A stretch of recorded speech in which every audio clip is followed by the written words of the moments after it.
Hey everyone, welcome back to episode number 29 of the Lift Free and Diet Hard podcast. I am your host, Andrew Coates. My co-host, Ozzy, my cat, is sitting right beside me. I don't think you're going to hear him say anything. And I've been guilty of being on hiatus for about 3 weeks, I believe, as my schedule has been pretty much overrun with training requests, onboarding new online clients, and writing obligations. So unfortunately, the podcast was the thing that ended up triaged out. But it is my hope and intent that I'll be able to keep going weekly. And so in the effort to get it back running again, I brought my good friend Mike Howard on of Lean Minded. That's his brand name, brand moniker. So it's great to have you back, Mike. Thanks for having me, Andrew. This is fantastic. I appreciate it. Always a pleasure to have you. And for anyone who's not yet familiar with you, you're also a published author. You know, you're a fitness writer, and you're a nutrition coach functioning in the online space. But not just any nutrition coach, you're more about kind of mindset and a lot of the attitudes surrounding how to approach fat loss. You term yourself a fat loss coach. We're going to get into that in a second too. But I first wanted to see what you've been up to. There's a cool opportunity for me to chat with my friends. Everybody's been really busy this year. So, how has the year started for you and what's on the horizon?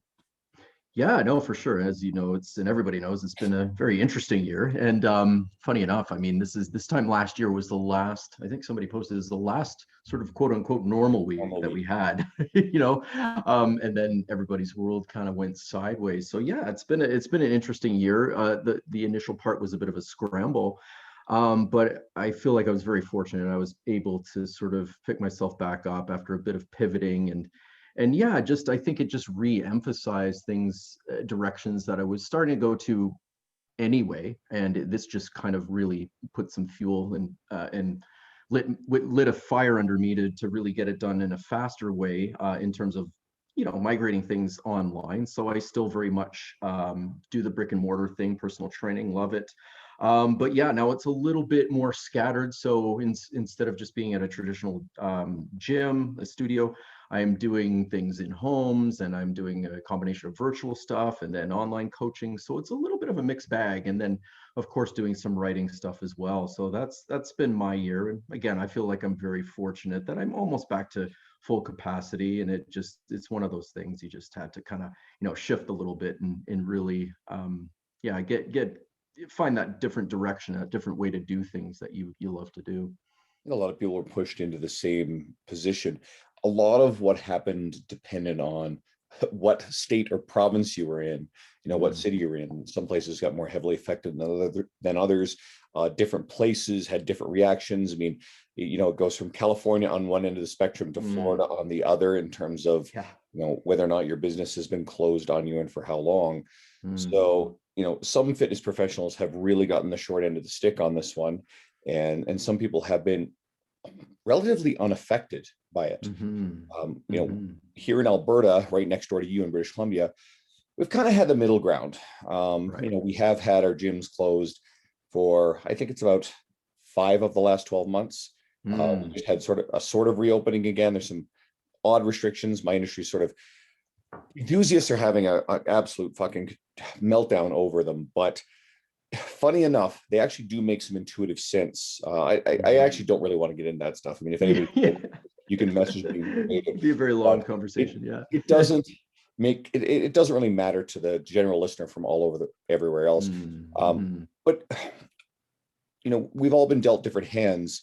We all still have within our ability to control our attitude and our choices based on the limitations we're faced with, right? And some of the stuff really sucks. It's really unfair. If you're a brick and mortar business owner who's been forced to close, that's really tough.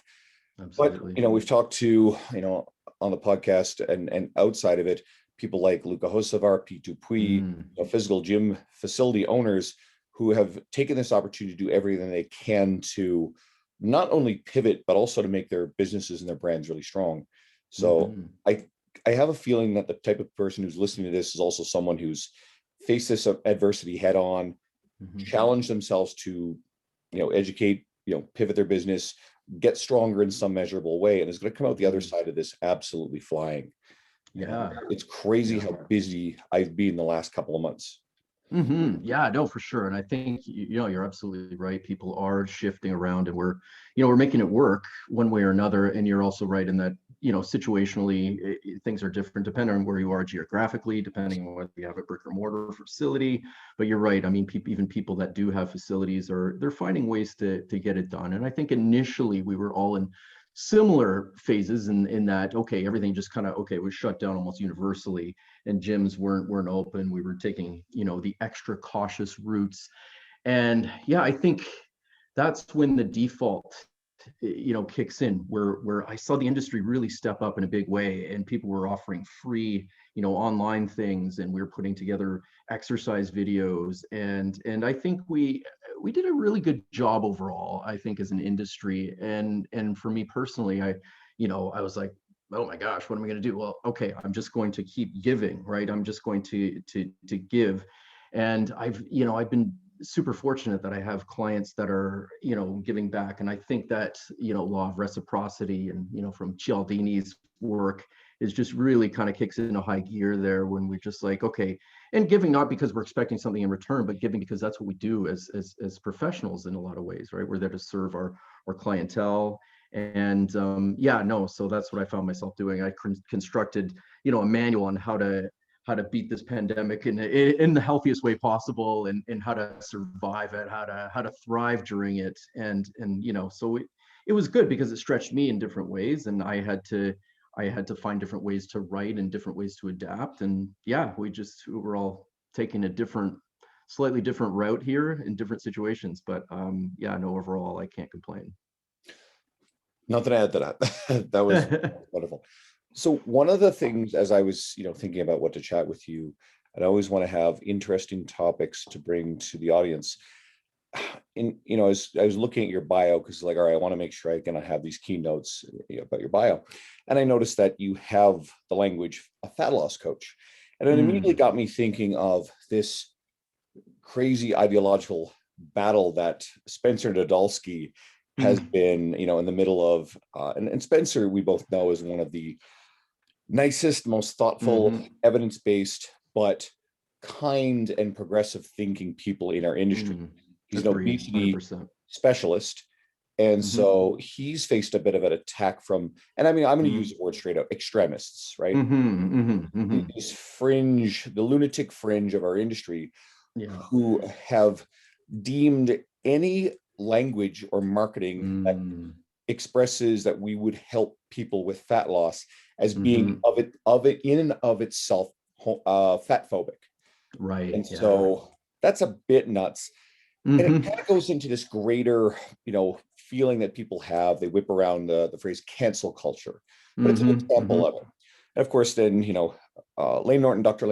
Mike Isertel, who are both friends, contemporaries of Spencer's, they also get pulled into it as well. Now, Layne is very bombastic. Mike is usually very, very eloquent, very thoughtful, but sometimes won't pull any punches. And of course, Spencer himself has been creating a series of quote memes. Everything from how there's this people treating the word obesity like it's a slur or a dirty word, and they're using an asterisk to kind of make it somehow disappear. And Spencer's saying that treating it like it's a slur is not helping people get healthier. So you're very thoughtful in of yourself too. So what are your thoughts on this entire situation? And let's also let you play around in for people like Spencer, like Mike, like Layne, they're not particularly worried about what's coming at them. They're not going to buckle to cancel culture. But younger, the newer, the unestablished coach who might be really worried about the language you're using or this boogeyman that's out there to get them if they make a misstep, what do you say to them?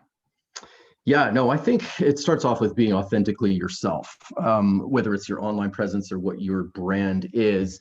And I use fat loss for no other reason than that's sort of quick, and it's descriptive, and that's what it is.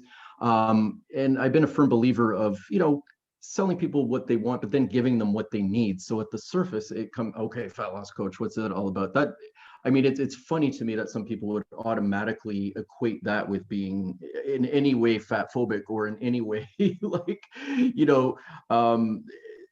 expressing that having a weight problem in any way makes you less of a great person or a human being, which is, it couldn't be further from the truth.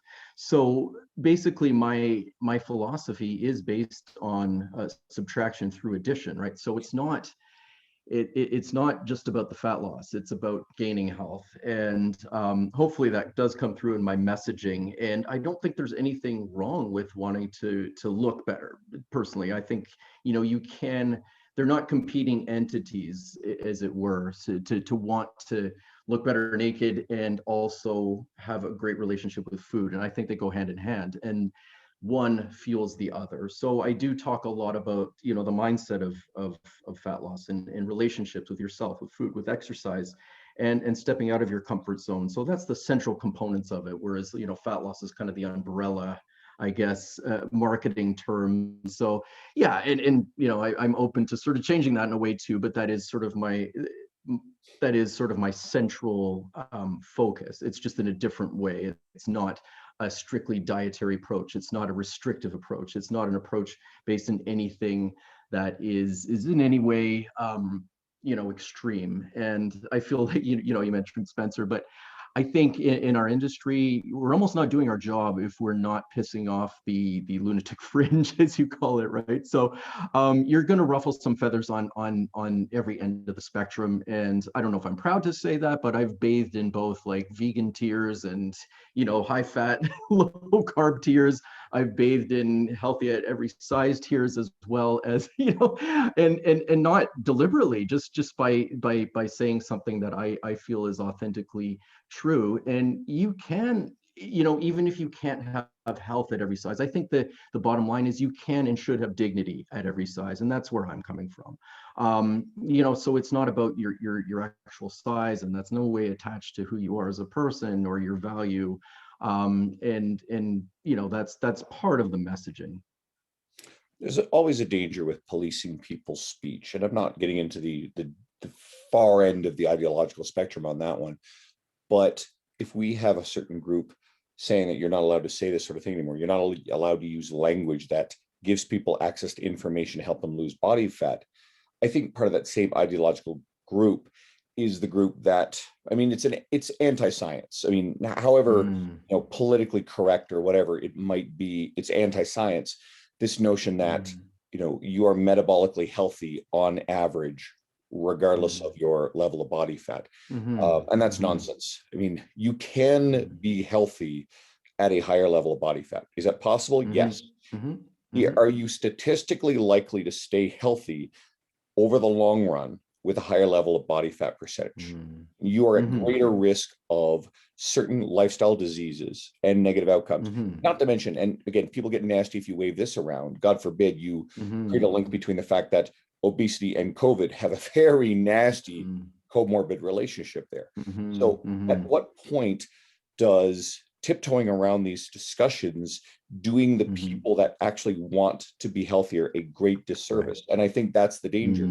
If we're absolutely. shouting silence, then there are people who are unhappy at different sizes. There are people who are very unhappy at being underweight. There are people who are unhappy and lack confidence who are overweight. And in creating a service that helps them, gives them the tools to be successful because they want to change and increase the likelihood of healthy long-term outcomes, we are not the bad guys, right? Right. No, absolutely. The people who are lying about these, these health outcomes out under the guise of progressive ideology, they're in danger to people who, well, I don't want to get as far as to say like, who's responsible? Who do we lay the bodies at the feet of at the end of the day? Who's responsible for this stuff? But I just don't believe the extreme end of that is what I believe, and I agree with you, is dignity and being kind and treating people like people, regardless of their body type or shape or whatever, but providing the tools to help someone make changes if they want to change. Yeah, no, 100%. And I think it all has to do with the messaging as well. So, we know that we and doctors know that, and there is that correlation and the comorbidities with COVID and things like that. But am I as a fitness professional going to bring this up? Probably not. unless it's asked of me. So my messaging and my philosophy behind that is, do they really need to hear, oh, you're at this weight, so you're in this category of, and you're at this risk? I mean, it's like, I think is like telling a smoker that, oh, that's going to kill you. You know what I mean? It's about how we're approaching it. So my approach tends to be more along the lines of, let's get you healthy. Let's see what we can do to get you healthy within your life and within your resources.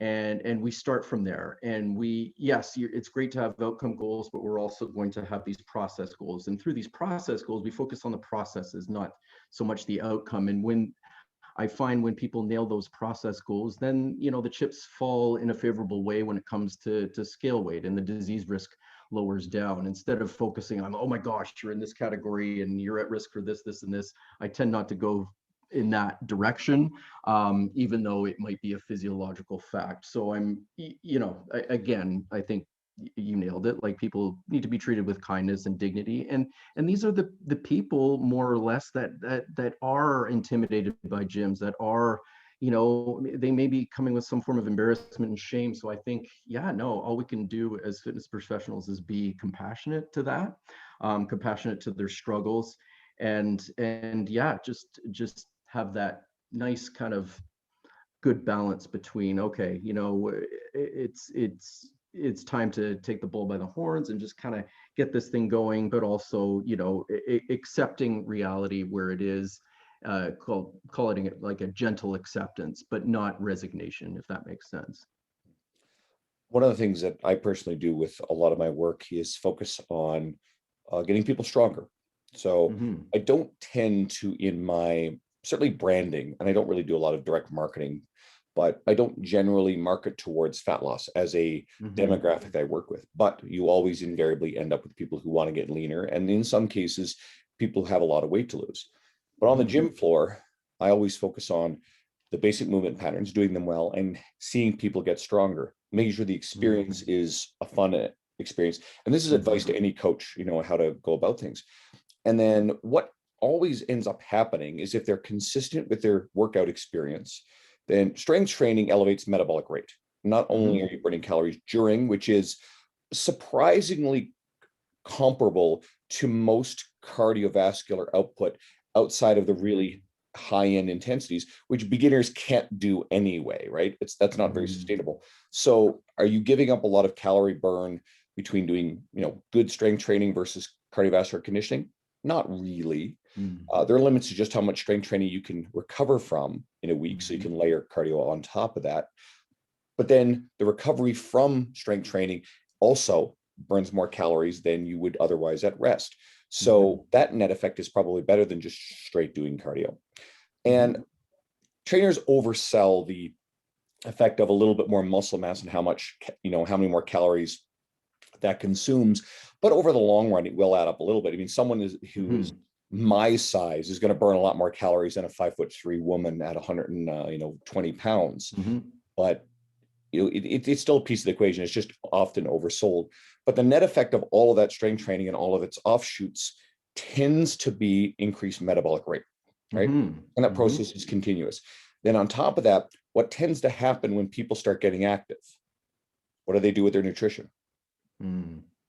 Yeah. I mean, well, I've seen it go in different directions, but I mean, when they become more active, sometimes it does have an appetite stimulating effect. So they'll eat more in compensation for it. But that can happen as well. And there's two sides to that. I find some people that are more active.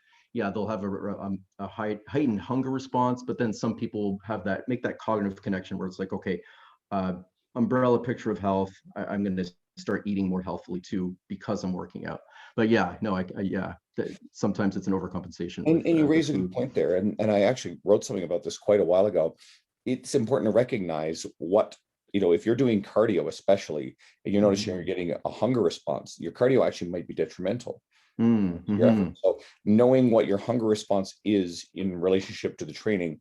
Now, I would probably argue that there's still probably going to be some conscientious or unconscious improvement in the quality of food anyway. And that improvement in the quality of food probably reduces your overall calorie intake. Two, Mm-hmm. if you're increasing metabolic rate and your base, level of calorie needs, then that Mm-hmm. probably will compensate, at least the short term, for the increased amount of calorie consumption anyway. And if that is Mm-hmm. paired with an increased quality of food, I think the long run is fine, because we're also Mm-hmm. still talking about someone who's just starting out in the process. And I try Mm-hmm. not to overwhelm people with workouts plus, hey, you got to make all these nutritional changes. Mm-hmm. Get the consistency down within the workouts and have them enjoying Absolutely. the process. They like your Mm-hmm. relationship. They want to return. They feel comfortable in the gym. Then Mm-hmm. you now have built in one of the key linchpin habits. Then you Mm-hmm. can be a bit more aggressive with the nutrition and make some changes there. So even Mm-hmm. if somebody doesn't notice fat loss in the initial phases, they're getting used to it, but they're bought in, then you can layer in the nutrition and work on the fat loss from that angle. They're far more Yeah. likely to adhere to it at that point. Yeah, absolutely. And I think that's what I noticed too with my, people that I train one-on-one. And yeah, there's a couple of things to unpack there. And number one is, I mean, you mentioned, I mean, they're getting stronger in the gym, and it's what I call like a non-scale victory, right? And something that has to do with health gains, in gaining strength and putting on muscle. So even if it doesn't have, the effect on our metabolic rate as we've once been told it does, that's those are victories, those are wins. And when they feel more confident in the gym, they feel more competent. It does translate into different areas of their life.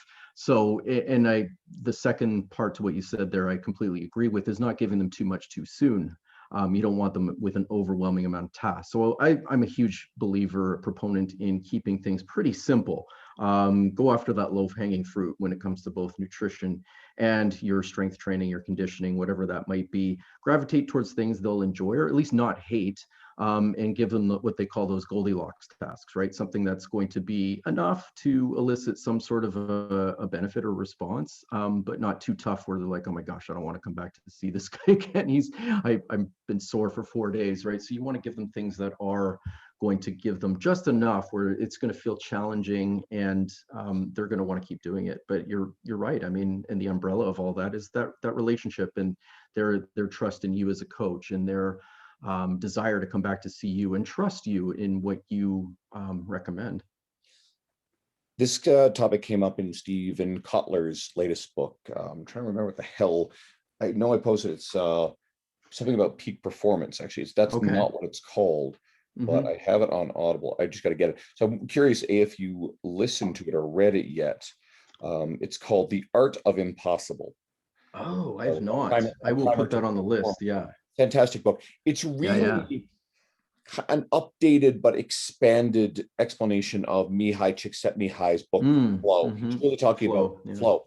But one of the things he's talking about skill acquisition and then finding that like 4% more, outside your comfort zone or more difficult, where something's Mm-hmm. not incredibly challenging to the point you're just defeated and give in, but challenging enough that it's stimulating and forces you to Mm-hmm. develop new skills. So that Mm-hmm. slight discomfort zone. So it's exactly what you're talking Yes. about. I Yeah. think Yeah.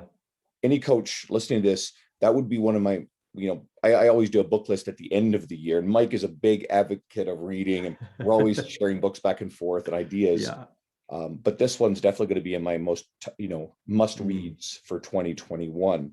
I'm putting it on the list now. Yeah, no, for sure. And yeah, just to be clear, you probably read about 10 times the amount of books I do. So, but I do get a lot of great recommendations from you. And I know we've uh, bandied back and forth different ideas on different books. And no, it's great. You've helped expand my knowledge greatly with a lot of your recommendations.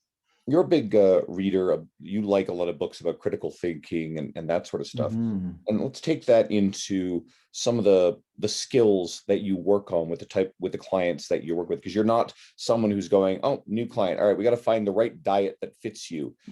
You're Mm-hmm. looking for the right kind of skills and the right kind of mindset. So, what are Hmm. some keys to your clients being successful? Yeah, no, it's a great question. I have gone down this very extensive, very long, very varied rabbit hole of, behavioral economics and psychology and neurobiology. So I just became incredibly curious about how our brains work at the biological level and how we make decisions. And I felt that that was the best use of my education, my self-education, when it comes to helping other people. So I like to take different tidbits from different books that are non-fitness, non-nutrition related, and see how they meld into the coaching aspect of things and see how they can help people. So there's been a few different books, and I think just in the most recent sense. And I also read things like you do with in the entrepreneurial realm, right? And I find there's definite crossover there too. And one of I think both of our favorite books for the last year was Seth Godin's The Practice, right? So yeah, I think there was just so many good things. And Seth Godin, he's one of those guys, and I get all of his books on Audible. I have physical books of his, but he's just got this presence with his voice that every sentence is like gold. Like you're like, oh my gosh, I want to write all of this down on my notes. And but yeah, I feel like, of all the books I've read, like with different habit books, I find there's a lot of application. And I've used some of those ideas when I wrote my own book, and I just kind of formulated them into something that is related more to the nutrition end of things, to the fitness end of things, and really try to translate a lot of that heavy research into something that's more actionable. So, I mean, I guess I could give you a few examples here. So some of the books like, Atomic Habits and Stick With It and Good Habits, Bad Habits by Dr. Wendy Wood, like some of they have a lot of similarities. So what I'm looking for here now is some adjoining themes, some connective tissue with a lot of these. So two of the things that sort of pop up over and over again are, one, making things easy. I know James Clear's a big fan of that one, as is Sean D. Young and a lot of these different behavioral economists. But It pops up in Chip and Dan Heath's book yes, as thinking switch. the change. Yes, that's right. Very good point. And they're amazing. Yeah. So I think switch. I think it was mentioned in that as well. You're right. And I think that I've taken that and I've sort of expanded it into different ways that people can make their journeys easier, right? Take that lower hanging fruit, making things less friction, making our good habits have less friction behind them, and our bad habits creating more friction. And just realizing too, it's less about motivation and willpower and more about cues, context, proximity. It's how we shape our environment. So I think, and that's one of the bigger keys to making something simpler when it comes to a journey. Here's a book that hits that last topic. It's Richard Thaler's Nudge, right? It's about the libertarian. Exactly. I know you've read, and that's yes, literally shaping your environment. that's right. Choice architecture. I started, I called myself a choice architect. That's on my business card. It sounds really douchey, but I mean, I think that's the best kind of descriptor of what I do is I help people make better choices through nudges and through better cues, context, better triggers. So instead of saying, okay, eat this, don't eat that, okay, how are we going to set up our kitchen? How are we going to set? And with COVID hitting, I used to divide things into, okay, our home environment, our social environment, our work environment, our travel environment. And now I've kind of bundled that all into what I would call our home environment, because we're spending a lot more time at home. And, we were under this impression that we would just eat better. We would cook our healthy meals. And, if we were at home more, and well, that didn't happen. And, a lot of people, had gained some weight and because they're just like, yeah, no, I was bored, my fridge is like 10 steps away and when I get bored, I'm just going to the fridge. So okay, how are we going to be the architects of our environment in that sense? How are we going to make our homes conducive to healthy eating? And maybe it's okay, it's your usual suspects, like sound grocery shopping habits, a good shop prep habit, putting things eye level. I had to take all my exercise equipment out when the gym shut down because my kettlebells were in a closet, my dumbbells, I never ever used them when they were in my closet. But if I have to trip over them to get somewhere, they're always in my visual sight. Then I'm like, okay, yeah, there they are. They're calling my name. I gotta go do something with them. And part of what I did once COVID hit was I created this manual to help people design their homes in such a way that it's going to be conducive to better eating. It's going to be conducive to exercising. And then, we have this whole thing of emotional eating. And that's more of what I've been delving into lately, is how to combat things like, emotional eating and that kind of thing. And that's something I'm still learning a lot about. But as we know, when things are going great, it's easy to keep our habits on track, but it's when the crap hits the fan, when we have these negative emotions, it's our coping mechanisms and our defaults, and how do we change those defaults? So yeah, no, lot of great books out there, and I just try to make sense of them all and try to spin them into something that's actionable for both myself and my clients. It's a big learning experience for me too. One thing that kind of goes into that would be you mentioned willpower and obviously emotional eating and being tired and being worn down from a year of just all this sort of stuff. And we haven't seen our close friends anywhere near as much. Sometimes I haven't seen my family, in the summer, it'll be going on 2 years because they're in Newfoundland. Wow. And I mean, I can't even fly there now without a 2-week quarantine. And no. So the idea of developing an aspirational identity or being really plugged into your identity as a fit, active person. Now, I've written about this numerous times, and people keep coming back to me because I've read Atomic Habits, but it's not where I got the concept. But people keep saying, yeah, Atomic Habits, so I guess that is in there. I don't really remember it that way. It's something I've been talking about since before I read that book. And if anything, I probably had it crystallized when I got into James Fell's The Holy Shit Moment, because I felt like that went into the concept a lot. Right. If you are really struggling with willpower on stuff, fatigue at the end of the day, we are far more likely to engage in behavior that is consistent with who we view ourselves to be. Or we could certainly try to foster an aspirational identity that we want to literally aspire to. And it makes it easier to make decisions in line with that. I mean, I've been someone who's been pretty consistent. There was one blip on the radar many years ago, going to the gym since I was about 24 years old, right? And I'm 43 in 6 days.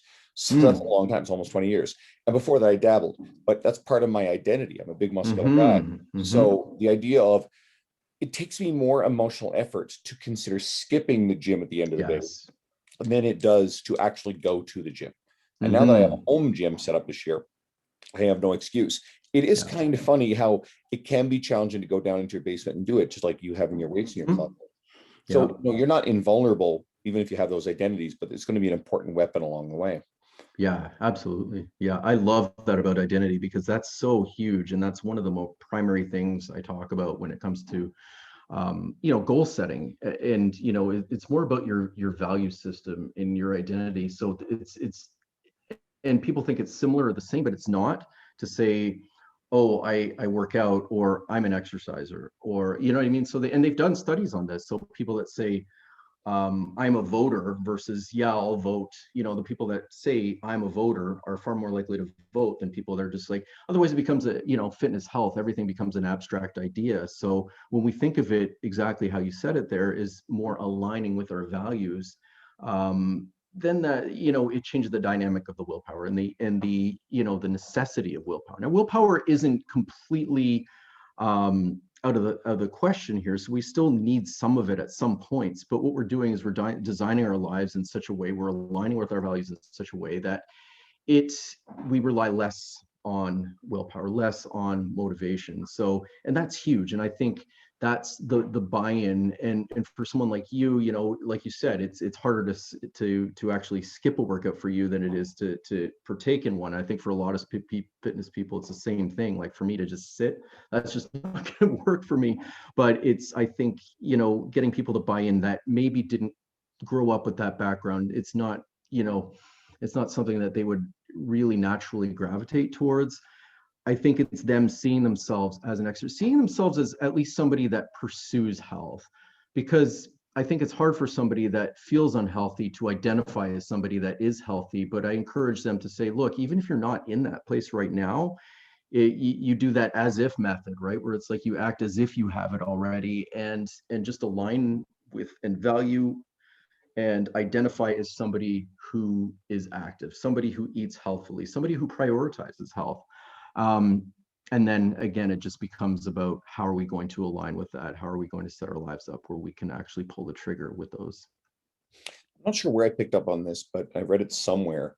And it's consistent with what you just said. But when smokers think of themselves as non-smokers, like former smokers, think of themselves as non-smokers, they're far less likely to relapse and smoke than people think of themselves as ex-smokers. Right. I don't know Interesting. how Yeah. that was like studied or what have you, but I understand it to be, solid evidence-based stuff. That also, I mean, Hmm. I'm not even posing this question, but it sort of flies in the face of the Alcoholics Anonymous program where they Mm, hold to a very strong identity as alcoholics. right. Yeah. But I think as much as Alcoholics Anonymous seems to be an effective program for a lot of people, I don't know if it's actually been grounded in evidence-based practice. Mm, But that's a question hmm. for another conversation. Yeah. Yeah. Yeah. No, for sure. But I think it's, yeah, that's interesting too, and how they're identifying as a non-smoker versus an ex-smoker. That, yeah, and the whole dynamics of how the 12-step programs work. It's very interesting. But when it comes to smoking, just an example that you use there, I think it's one of those things we talk about cues and context, and the smoking rate in, at least in North America, has dropped by 50% in the last 45 years. So it's been massive, and part of that is this kind of societal restructuring. All of a sudden it became a bylaw, not you can't smoke in restaurants anymore, you can't smoke in bars. And I grew up, my early childhood was in Montreal. That's where everybody smoked, and even there, they're sort of not letting you smoke in coffee shops anymore, in restaurants. So we had these devices in society where it became harder and harder to smoke, right? It became uncouth. It didn't become cool anymore. And we taxed it. And there's evidence that, if they have lower taxes in cigarettes in some of the deep South states, and obviously socioeconomics plays a part in that. Whereas, where it's like maybe 28 cents tax in Mississippi, it's like $4 tax in New York, right? So the smoking levels are definitely um, there's definitely a correlation between how highly something's taxed. And it's not just that, but it's that as a society we've made it harder to do that sort of thing. So we also have to do that with ourselves when it comes to our eating and exercising, is those cues, those contexts, right? Because I don't see that similar thing happening, in smoking and overeating. Those are two sort of, similar pathways, I guess, in some ways, but also very different. And again, it goes back to what we started out with. I mean, like, people argue this, and I don't want to run with this too far, but it's perfectly politically correct to be, emphasize negativity towards a smoker in terms of what Mm-hmm. that does, both in terms of it being dirty or its secondary effects of being near it, Mm-hmm. or the implications on someone's health. There just isn't any pushback. Like, but holy shit, it's not politically correct. And I agree, you can't treat people who are dealing with obesity in that way. Like, shaming anybody, I still think is a Mm-hmm. problem behavior. I don't agree with it. But one of the Mm-hmm. ways I've been recently thinking about this, and this is a complex topic, but I think one of the direct roots of this stuff is a sugar tax or a junk food tax, Mm-hmm. Mm-hmm. which again, that's choice architecture in a way. It's Yes. kind of Yeah. libertarianism. There are, Mm-hmm. that the food lobbies are probably going to make that a very daunting thing to do. And then Right. someone might make an argument about, well, sociodemographics and access. Well, what is one of the Mm-hmm. best ways to, you know, remove the cheap, unhealthy food, or Mm-hmm. get people to go towards healthier food? Remove the cheap, unhealthy stuff, right? Literally Mm-hmm. tax it to the point where, Mm-hmm. it is harder to make that justification to buy it because it's cheaper. Yeah, So, absolutely. Yeah. complicated conversation, not one Very that complicated. not Yeah. one you and I are going to solve. But Yeah, it's yeah. given all the government spending these days, I mean, that Yeah. alone probably would pay off a lot of the provincial and Yeah, and debts that we're dealing with. it's true. And you bring up a couple good points there. Number one, that it's a very complicated, very systemic thing, that would require cooperation of all levels of government, big food, which is huge, the school system. So there's this huge interplay between, okay, personal responsibility and corporate responsibility. And I think, taxing, I don't have a strong opinion on it either way. I think it's a small piece of a much bigger puzzle. And I don't know if it's the Canadian in me, or maybe the partial libertarian paternalism, but I think there is something to that, but I don't think it's the solution, like a solution. It's part of a small piece of a giant puzzle where we have to look at it. And yeah, and there is something to be said for making fresh produce more accessible, and there's very, very uh, highly complex aspects to this. But yeah, I think we do have to act entirely as a society. And when we look at these blue zones, right, the places where And if for those in your audience not familiar with them, these are places of the most longevity. So I think there's like 5 of them, and one is Okinawa, Japan, one is in Nicoya in Costa Rica, and there's one in Italy. So when they look at all of these blue zones, I mean, and people study them, there's like, why are these people living so long? I mean, there's a strong sense of community. They tend to be mountainous things where people grow their own food. People are moving, and there's a society where that's expected. Where you're going out for walks, you're already active, you're eating fresh food. It's not just one thing, but they've built a society around healthy living essentially, and that's why people are living so long. So it's not coming down. And diet gurus will try to say, oh, it's because they're not eating carbs, and the vegans will say, oh, it's look at these people in rural China, right? So I think every nutritional opportunist that peddles any diet is going to try to pin it on one specific thing, but it's not one specific thing. It's that they have a society where they have great relationships, they have great social relationships, they've got free areas to walk, and it's just ingrained in their society. And I think when we become further and further removed from that, and of course it's different in different socioeconomical situations, geographies, and systems, but it could be a very long and deep conversation, but there's a lot to it. There's a lot of moving parts, and I think we almost have to act defensively in our modern society, in our society of abundance and easy access to cheap and calorically devoid foods. You're right. You bring up something that is a challenge. I mean, to what degree is there individual responsibility? And I personally believe that individual responsibility is always a critical factor in all this stuff, right? Mm-hmm. And then to what degree can we design our society without being overly controlling? Because I Mm-hmm. opposed to that. And that's that's the Where rub, we isn't it? Right? nudge Yeah. people to make the better Yeah. choices, right? So complex Exactly. conversations. Let's something you mentioned before we got on here that you were interested in was the navigation of argument on social media. And I think some thoughts on that. I know we're dancing around complicated, deep conversations, but imagine that this is playing out on a Facebook wall. So what are your thoughts on arguments, in social media and how to navigate them? Yeah, and I'm trying to become one of those reform people that doesn't argue quite as much, because I used to fall into that trap all the time, and I still kind of so I think there is a place where debate, and I'll use the word debate instead of argument, because I think arguing doesn't really get us anywhere in life or on social media life. But I think there is a place for constructive argument, let's call it. So I heard a podcast recently, and he said there was 3 different things, 3 different traps we can fall into when it comes to our communication, and this completely relates to social media. So it's the 3 Ps. So we either become preachers, or we become politicians, or we become prosecutors. So we'll say that the preacher and prosecutor are the first 2. So the preacher is, this is one way, and whether it's keto or whether it's intermittent fasting or whether it's veganism, this is one way, this is the only way, and my job is to prophesize this and to tell the world about this. And then on the other side of that coin, you have the prosecutor that's like, you are absolutely wrong about that, and I'm going to prove you wrong about that. And then we have the politician side of things, which the optics of that sounds flexible, but really the politician is trying to sort of keep the peace and just kind of cater to their own following, and they just they're basically just posting something that they're going to get high fives from their colleagues for, right? And all 3 have their detriments. So I think where the debates become productive is, you've got 3 types of people, I think, on this whole contentious argument thing. Number 1 is the people that are like the diehard into one camp, and is this way and this way only. And then you have the people opposing them and their followers. You're not going to reach those people. That person's made up their mind. That guru's made up their mind. That guru has books to sell.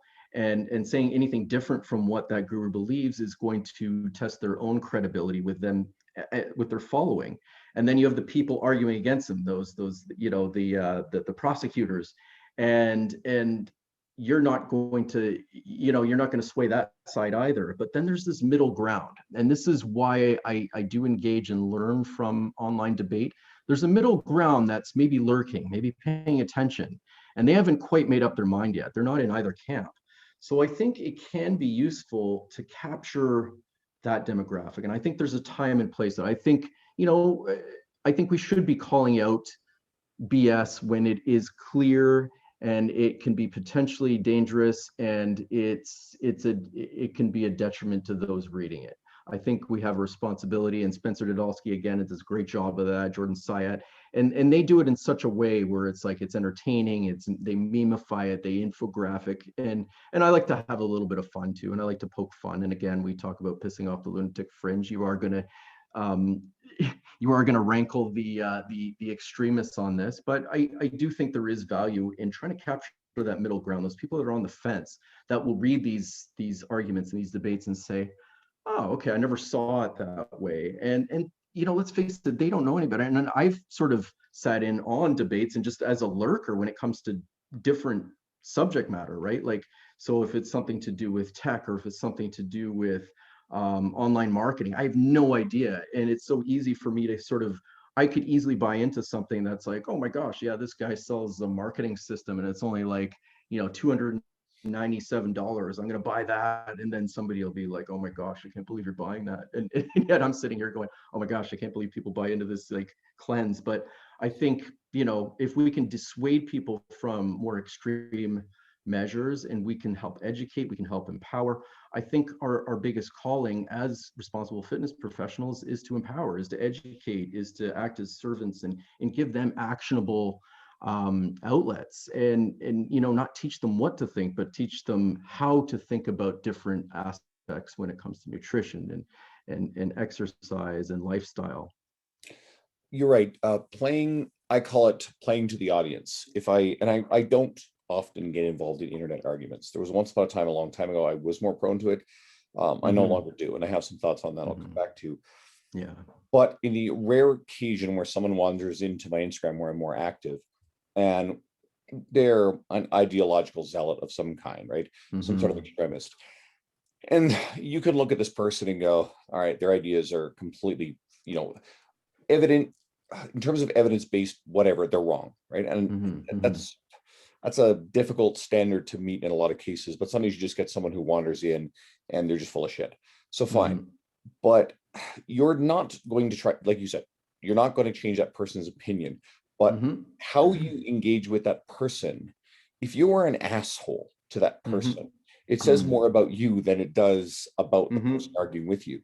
So you're always playing to the audience, the person who might be misled by this person's claims. Right? So, and I'm a big believer in how you conduct yourself online says a lot about you. And there are people in our industry, I won't engage in naming names, but if you do not say or ask questions or bow down and agree with everything you're saying, they are very nasty and intolerant. And I've seen that behavior on left-leaning ideological spectrum and right-leaning ideological spectrum.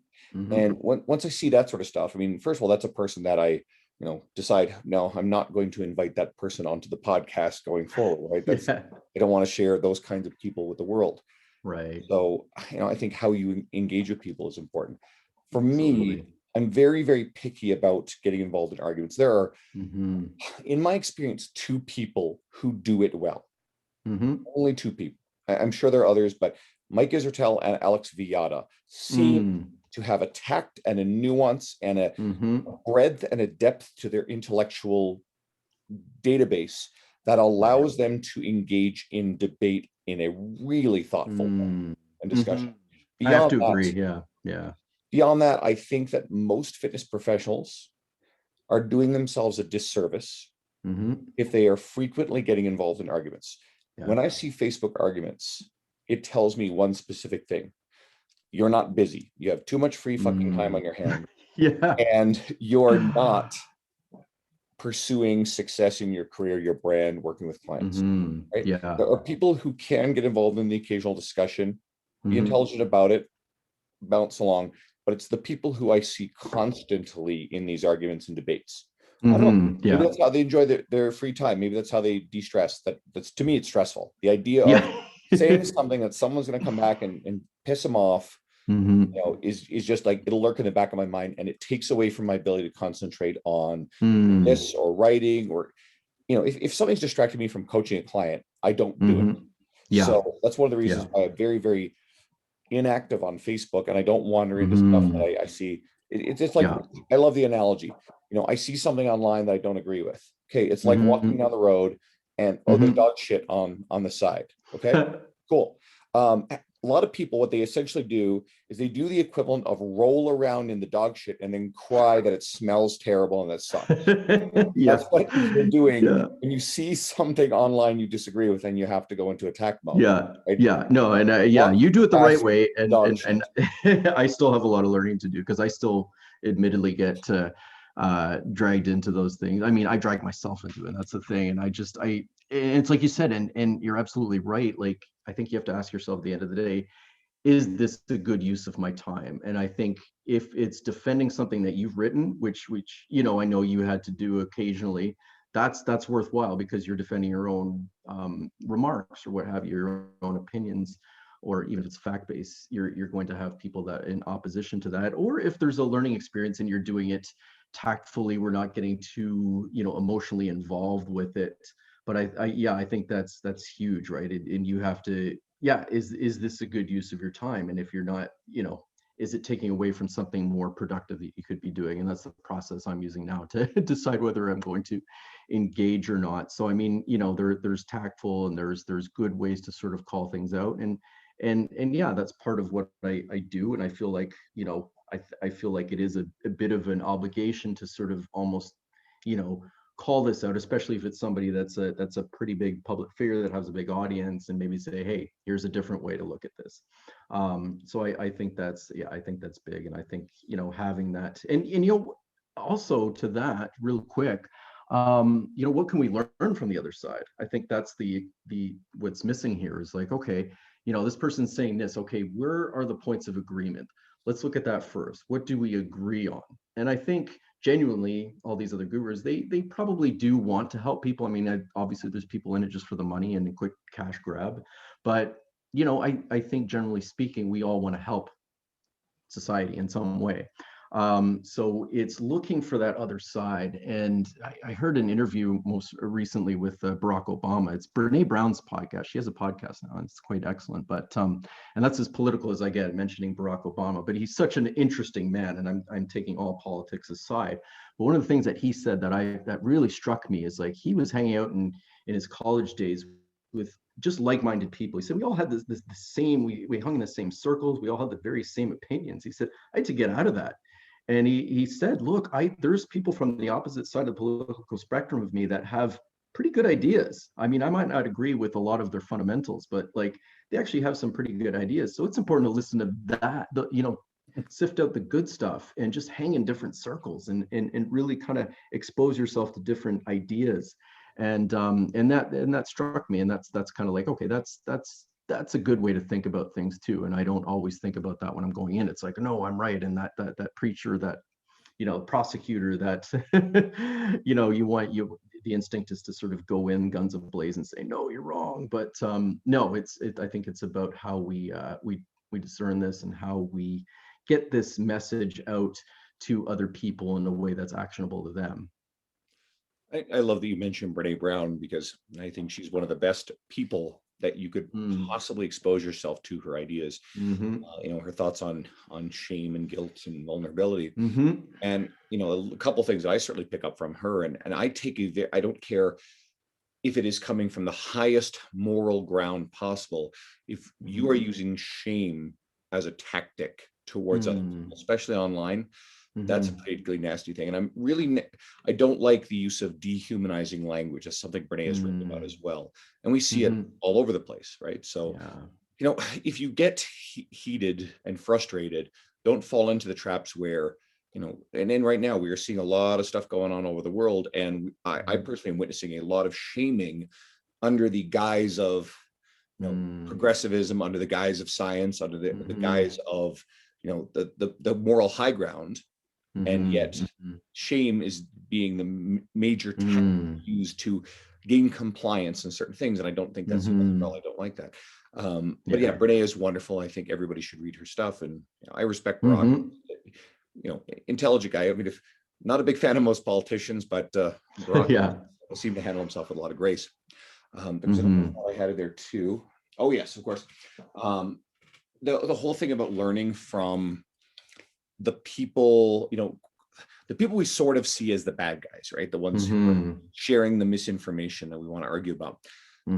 One, I think if it is part of your brand to highlight those individuals, and it is part of yours, it's not part of mine. Lane Norton would be a really good example of someone who puts these people on. It can work as part of your brand if it is consistent with who you are. But I think that complaining about the people in our industry who are selling bullshit or misinformation, misleading people, the social media influencer types, for the most part is a big waste of your time, unless it is very on brand for you. And even then, you and Lane, as two examples, are sharing a lot of very useful information to counter that. I think the lesson to learn is, why do these people have the audience they do? Now, part of the problem is they're giving people simple answers to complex problems, and they're selling them bullshit because people want quick fixes and simple answers. Okay, well, we still have to understand that. It's like one of the things you said right at the very beginning, and I wrote it down. You're selling people what they want, but giving them what they need, right? That's a fundamental essence of this. So instead of complaining about someone having more followers or selling more or making more money or wielding more influence, how can you as an individual professional and brand engage yourself in such a way that you attract a larger audience, right? Not a lot of shortcuts to that. Do it with integrity, like you said. But if we can learn the lessons of being great marketers within a message that has integrity and is based in evidence, I think we win all across the board. And there's a lot of examples in our industry. You said Jordan Syatt being one of them. Spencer Dulski is a great example. Mike Isertel, Sohee Lee. And that list is a very long list of really good people in our world. Follow their lead and their example, instead of spending a lot of your time complaining about the people who frustrate you, but you have no control over them. You can't make them go away. You can't legislate them gone. You can't, report them to the point they get banned from social media. That stuff is way beyond your power. So you may as well use your emotional energy towards more constructive pursuits, which is to reach and help more people. Yeah, 100%. Yeah. And I think that's the way, for myself, especially, but like, I think, and if you're newer to this, listening in, just if your mandate, if your purpose is to help people, just kind of asking, okay, in what way does this help? Not every single post is going to be this extremely actionable, like infographic type thing. And I mix it up a little bit too. I like to infuse some humor, right? It's well intentioned. It's just, it does poke a little bit of fun, but I think, it's one of those things. It's just, I don't take a lot of aspects of my industry that serious. I take the industry seriously, if that makes sense. But I feel like as long as my overarching message is, and my branding and my content is something that is actionable and is something that is benefiting people, I think you're absolutely right. Focus in on just providing excellent content. And you might say something that's not completely true every once in a while, but don't be afraid to put it out there, and don't be afraid to be your authentic self. But at the end of the day, if you keep putting out good content, people are going to find you eventually. And I know you've got you're a prime example of that, right? And there's no such thing as an overnight success, and you should sort of build things brick by brick, and then all of a sudden, it caught some fire. But somebody who hasn't known you for the last 5 years like I have might say, oh, it's Andrew Coates, I just came out of nowhere. But it took work, it took perseverance, it took a lot of just just nose to the grindstone type effort, and that's awesome. I believe in that effort, and I think there's a lot of good in that. I was just going to mention some of the stuff I've noticed on your social media recently, and I really like it. So obviously I want you guys to go and follow Mike at it's at Lean Minded on Instagram. And I think all roads probably lead through there. I know your course is listed in there, but just a recent post. I like some of the graphics. There's some infographic stuff in there, and this is the sort of stuff that I know is more shareable. And the moment you have things that are more shareable, then you're in front of more people's eyes as you show up in other people's stories. I mean, that's been the key to my social media growth this past year, is to write things that serve the people who are following me, but they also like to share it to the point where it brings more people to my doorstep, which means that my ideas, my knowledge, my articles, my podcasts get in front of a larger audience. I'm out there countering, to the best of my ability, some of the charlatanic nonsense that gets peddled out there. So I like what I see here, and I hope what people choose to do is to go check out what you're doing and follow you, and start sharing your stuff around with the industry, with their friends who might benefit from it. Thank you. No, I appreciate that very much. I appreciate you sharing my stuff. It means a lot. Absolutely. Well, again, every person I get to bring onto this podcast is an endorsement of who I have on here, right? And I mean, there is a juncture way back when where there's probably a small handful of guests, and I'm not going to have anybody try to guess who they would be, but then I would look back and go, no, I wouldn't re-invite them back to the podcast, based on what I now know about them, or how they've conducted themselves in the grander sphere. But going forward, each person I choose, I'm thinking very critically about who I invite on here. And I get these occasional people who pop up and I've never met before, and I don't know their reputations, and they're like, hey, can I come on your podcast? And I'm like, I'm really, really sorry, but I do take my time and I'm very thoughtful about who I bring on. We've been talking for a little while. I wanted to get you back on here, and I'm glad this worked today. So yeah, appreciate it very much, Andrew. Thanks so much. Well, I guess I'm back. So hopefully I can string together a bunch of these, and my schedule doesn't make it too difficult. But this is an important thing as well. So thanks for staying tuned, everybody. I appreciate it.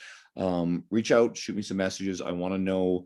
Right now is a good time for me to hear what kind of an impact this podcast has on you, because that's the kind of stuff that stays top of mind to remind me, hey, I need to do this. I need to make the time for it. And I'm very grateful to have a crazy busy schedule.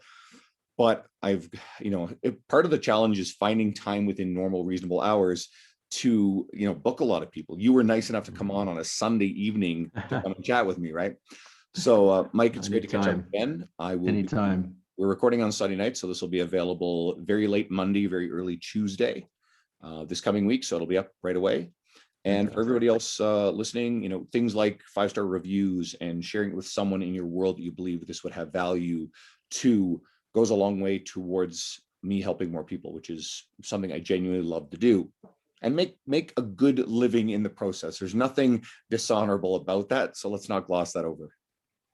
Absolutely. All right. Thanks, brother. And thank you, everyone.